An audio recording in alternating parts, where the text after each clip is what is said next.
Hello नमस्कार everyone. आज मैं सर्वाइकल कैंसर के बारे में बताऊंगी। और जो सर्वाइकल कैंसर है, इसकी 5 बातें हर फीमेल को पता होनी चाहिए। तो क्या आपको पता है, भारत में हर 2 मिनट में एक फीमेल सर्वाइकल कैंसर से मर जाती है।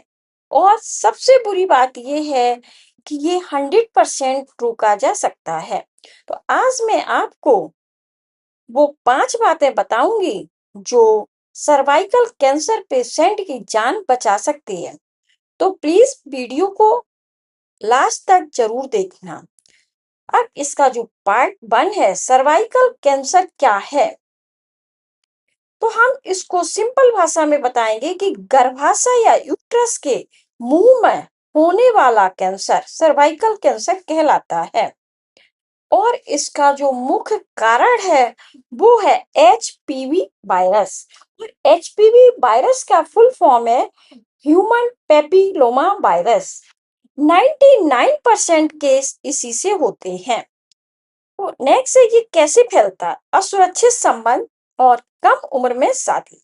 और इसका जो मिथक है कि ये छूने से नहीं फैलता है। तो ये था पार्ट 1। अब मैं आपको पार्ट 2 के बारे में बताऊंगी। जो इसके लक्षण है उन्हें इग्नोर नहीं करना है। शुरू में कोई लक्षण नहीं होते हैं, इसलिए इसे साइलेंट किलर कहते हैं। अब इसके जो 5 खतरनाक लक्षण हैं वो है पीरियड के अलावा ब्लीडिंग होती है। नेक्स्ट सेकेंड है संबंध बनाने के बाद ब्लीडिंग होना। और बदबूदार सफेद पानी या वाइट डिस्चार्ज। कमर और पैर में दर्द, वजन कम होना। इनमें से अगर एक भी लक्षण है तो तुरंत डॉक्टर को दिखाना है। अब मैं पार्ट 3 में बताऊंगी कि बचाव के 3 तरीके कौन कौन से हैं। एचपीवी वैक्सीन जो ह्यूमन पेपिलोमा वायरस से बचाव करती है। तो 9 साल से 26 साल की लड़कियों को ये लगाई जाती है। इसकी 2 या 3 डोज देते हैं और हर सरकारी हॉस्पिटल में ये फ्री में मिलती है। इसका जो वैक्सीन है ये 90% सुरक्षा प्रदान करता है। नेक्स्ट है स्क्रीनिंग टेस्ट। तो स्क्रीनिंग टेस्ट में पेप स्मेयर और बायो टेस्ट करवाते हैं। वो पेप का फुल फॉर्म है पानी कोलायु टेस्ट। और वाया का फुल फॉर्म है visual inspection with acetic acid test. तो ये है स्क्रीनिंग टेस्ट। शादी के हर 3 साल में एक बार ये टेस्ट करवाना है। 5 मिनट का टेस्ट है ये, दर्द नहीं होता है।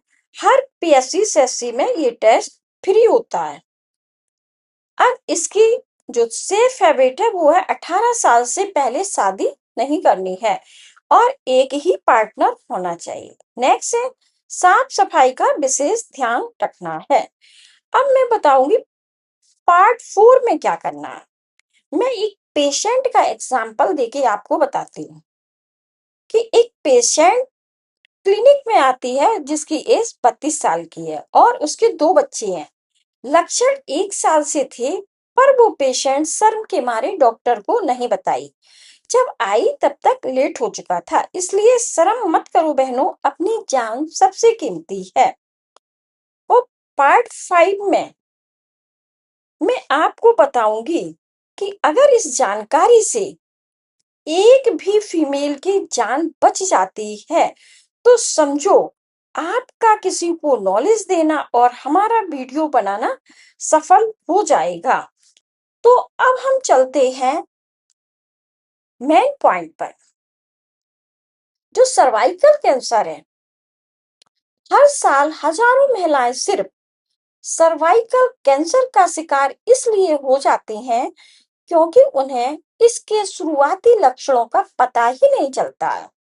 लेकिन सबसे अच्छी खबर यह है कि यह उन गिने चुने कैंसरों में से एक है जिनसे समय रहते बचाव किया जा सकता है। तो इस वीडियो को अंत तक जरूर देखना, क्योंकि यह जानकारी आपकी या आपके किसी अपने की जिंदगी बचा सकती है। तो नमस्कार दोस्तों, आप देख रहे हैं उमा ब्लॉग्स। आज हम बात करेंगे सर्वाइकल कैंसर की। यह क्या है, क्यों होता है, इसके शुरुआती लक्षण क्या हैं और किसे अधिक खतरा होता है और इसकी जांच कैसे होती है। सबसे महत्वपूर्ण यह है कि इससे बचाव कैसे किया जा सकता है। तो सबसे पहले मैं आपको बताऊंगी कि सर्वाइकल कैंसर क्या है। सर्विक्स यानी गर्भाशय या यूट्रस का निचला भाग जो वजाइना या योनि से जुड़ा होता है। जब यहाँ की कोशिकाएं असामान्य रूप से बढ़ने लगती हैं और नियंत्रण से बाहर हो जाती हैं तो इसे सर्वाइकल कैंसर कहा जाता है। यह महिलाओं में होने वाले प्रमुख कैंसरों में से एक है, लेकिन समय पर जांच और सही इलाज से इसके अच्छे परिणाम मिल सकते हैं। समय पर जांच कराएं, सर्वाइकल कैंसर को हराएं। अब प्रश्न उठता है कि सर्वाइकल कैंसर क्यों होता है। इसका सबसे बड़ा कारण है एचपीवी, ह्यूमन पैपिलोमा वायरस का संक्रमण। हालांकि क्या होता है, एचपीवी संक्रमण होने का मतलब यह नहीं है कि हर व्यक्ति को कैंसर होगा, लेकिन कुछ प्रकार के एचपीवी, ह्यूमन पैपिलोमा वायरस लंबे समय तक बने रहने पर कैंसर का जोखिम बढ़ा सकती हैं। जोखिम बढ़ाने वाले अन्य कारण हैं, वो है धूम्रपान या स्मोकिंग, कमजोर प्रतिरक्षा प्रणाली, नियमित स्क्रीनिंग न कराना, असुरक्षित यौन व्यवहार। शुरुआती लक्षण में क्या होता है, शुरुआती अवस्था में अक्सर कोई लक्षण नहीं होते हैं, लेकिन आगे चलकर ये संकेत दिखाई दे सकते हैं। मासिक धर्म के बीच रक्तस्राव या ब्लीडिंग होना और संभोग के बाद ब्लीडिंग होना, मेनोपॉज या रजोनिवृत्ति के बाद ब्लीडिंग होना और दुर्गंधित या असमान योनि स्राव मतलब वजाइनल सिक्रीशन, कमर या पेल्विक दर्द, कमजोरी और वजन कम होना। यदि इनमें से कोई भी लक्षण दिखाई दे तो बिना देर किए स्त्री रोग विशेषज्ञ से संपर्क करें। जागरूक महिला स्वस्थ परिवार की पहचान। अब प्रश्न उठता है कि किन महिलाओं को अधिक खतरा होता है। एचपीवी वायरस संक्रमण, ह्यूमन पैपिलोमा वायरस का इन्फेक्शन, धूम्रपान करने वाली महिलाएं, कमजोर रोग प्रतिरोधक क्षमता वाली महिला और नियमित मतलब 3 साल के में एक बार जो भी महिलाएं पेप स्मीयर टेस्ट नहीं कराती हैं उनमें भी एक खतरा होता है। सर्वाइकल कैंसर की जांच सबसे महत्वपूर्ण जांच है पेप स्मीयर टेस्ट।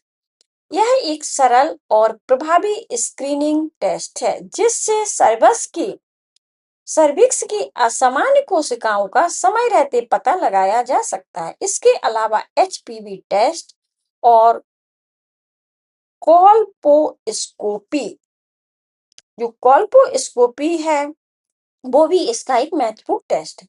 बायोप्सी, यदि आवश्यकता हो तभी बायोप्सी करानी। अब इसका ट्रीटमेंट या इलाज कैसे होता है। बीमारी की अवस्था के अनुसार डॉक्टर निम्न उपचार चुन सकते हैं। नंबर 1 है surgery, then radiotherapy, then chemotherapy. Targeted therapy या चयनित मामलों में समय पर इलाज शुरू होने से अच्छे परिणाम मिलने की संभावना बढ़ जाती है। नेक्स्ट आता है आज की सावधानी, कल की सुरक्षित जिंदगी। अब मैं आपको बताऊंगी कि सर्वाइकल कैंसर से बचाव कैसे कर सकते हैं। एचपीवी वैक्सीन डॉक्टर के ऑर्डर के अनुसार लगवाना और नियमित पेप स्मीयर या एचपीवी स्क्रीनिंग कराना। धूम्रपान या स्मोकिंग से बचना, सुरक्षित यौन व्यवहार अपनाना, किसी भी असमान लक्षण को नजरअंदाज ना करें। तो सबसे इम्पोर्टेंट बात यहाँ ये है कि शुरुआती अवस्था में अक्सर कोई लक्षण नहीं होते हैं। नियमित जांच से बीमारी का जल्दी पता लगाया जा सकता है। एचपीवी वैक्सीन जोखिम कम करने में मदद करती है। समय पर इलाज से अच्छे परिणाम मिलने की संभावना बढ़ती है। तो इतना सब करने के बाद क्या रिजल्ट निकलता है? दोस्तों, इसे अपनी माँ, बहन, पत्नी, बेटी और हर एक महिला तक जरूर शेयर करें। और अगर हमारा ये वीडियो आपको पसंद आया हो तो हमारी वीडियो को लाइक, सब्सक्राइब, शेयर और कमेंट करना ना भूलें। आपका एक शेयर किसी की जिंदगी बचा सकता है। Thank you so much. मिलते हैं नेक्स्ट वीडियो में एक नए टॉपिक के साथ। और हाँ, सबसे जरूरी बात यह है कि कमेंट में ये जरूर बताना है कि अब किस नए टॉपिक पर वीडियो बनाना है। Thank you so much.